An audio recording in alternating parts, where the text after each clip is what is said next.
மண் அதாவது நம்ம இன்றைக்கி பார்த்திங்கன்னா நம்மகிட்ட வந்து இந்த வயலில் வந்து ஒரு 8 வகையான வாழைகள் இருக்குது. இதுக்கு வந்து எந்த ஒரு நோய் மேலாண்மையும் இல்லை. இலைசறுகளோ புள்ளி நோயிலோ எந்த ஒரு பிரச்சனையுமே இல்லை. அதுக்கு காரணம் என்னென்னு பார்த்திங்கன்னா மண். சுவர் இருந்தால் தான் சித்திரை வரைய முடியும் அப்படின்றதுக்கு மாதிரி இந்த மண் தான் வந்து இங்கே வந்து இருக்கிற பயிர்களை ஃபுல்லாக ஆரோக்கியமாகவும் வச்சுக்குது, நல்ல வளர்ச்சியாகவும் வச்சுக்குது. இப்போ நம்ம ஃபுல்லாமே இங்கே பார்த்திங்கன்னா எந்த செலவுமே இல்லை. நம்ம வந்து இதில் ₹1 கூட செலவு இல்லை. இதிலேருந்து வர்றது ஃபுல்லாமே நம்மளுக்கு வந்து வருமானம் தான். அதுக்கு என்ன காரணம் அப்படின்னு பார்த்திங்கன்னா நம்ம வந்து இந்த மண்ணை புரிஞ்சுக்கிறோம். இந்த மண்ணை புரிஞ்சுக்கிட்டு வந்து அதுக்கு தேவையானதை நம்ம எதுவும் பண்ணுறதில்ல. இந்த சூழலை வந்து நம்ம அப்படியே வந்து பாதுகாக்கிறோம். அதனால் வந்து பார்த்திங்கன்னா தானாகவே இங்கே இருக்கிறது ஃபுல்லாக எப்படின்னு பார்த்திங்கன்னா தானாக வளர்றது மாதிரி. அதாவது இப்போ நீங்கள் நினைப்பீங்க, இந்த கண்டுலாம் பார்ப்பீங்க, என்னடா இவ்வளோ புல் இருக்குது இதுக்குள்ள வளருது அப்படின்னு. ஆனால் அதுக்கு வந்து என்னென்னு தெரியுமா, இந்த சூழலில் இருக்கும் போகும்போது நம்மளுக்கும் சூரிய ஒளி கிடைக்கல, நம்மளும் இந்த சூழலில் வாழணும் அப்படின்றதுக்காக வந்து அதோட உணர்வு வந்து என்ன பண்ணணும், நம்ம இந்த இடத்துல வாழணுன்றதுக்காக வேகமாக வளரும். நம்ம சங்கதிகளை பெருக்கணுன்றதுக்காக அதுக்குன்னு ஒரு உணர்வு இருக்கும்.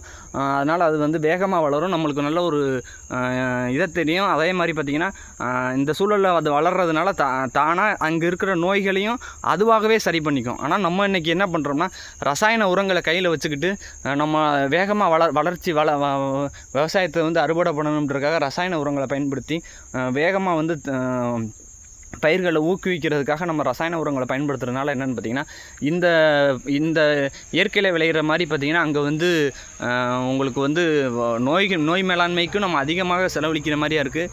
பழங்களில் அந்த சுவைகளும் இருக்க மாட்டேது, திரட்சிகள் இருக்க மாட்டேது, கலர் அந்த நிறம் கிடைக்க மாட்டேது. அதுக்கெலாம் என்ன காரணம்னு பார்த்திங்கன்னா அந்த ரசாயன உரங்கள் தான். அப்போ அப்படின்னு பார்த்திங்கன்னா ஒவ்வொரு விவசாயியுமே வந்து என்னென்னு பார்த்திங்கன்னா அவங்களுடைய பலமே வந்து அந்த மண் தான்.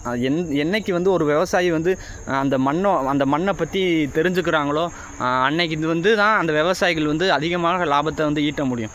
இப்போ வந்து இது ஃபுல்லாக இதுதான் வந்து நம்மளோட முதல்ல இருந்து ஆரம்பித்தது. இப்போ இதுக்குள்ள பார்த்திங்கன்னா நம்ம ஒரே வாழையில் வந்து 10லேருந்து 15 தார் வெட்டின வாழைகள்லாம் அங்கே இருக்குது.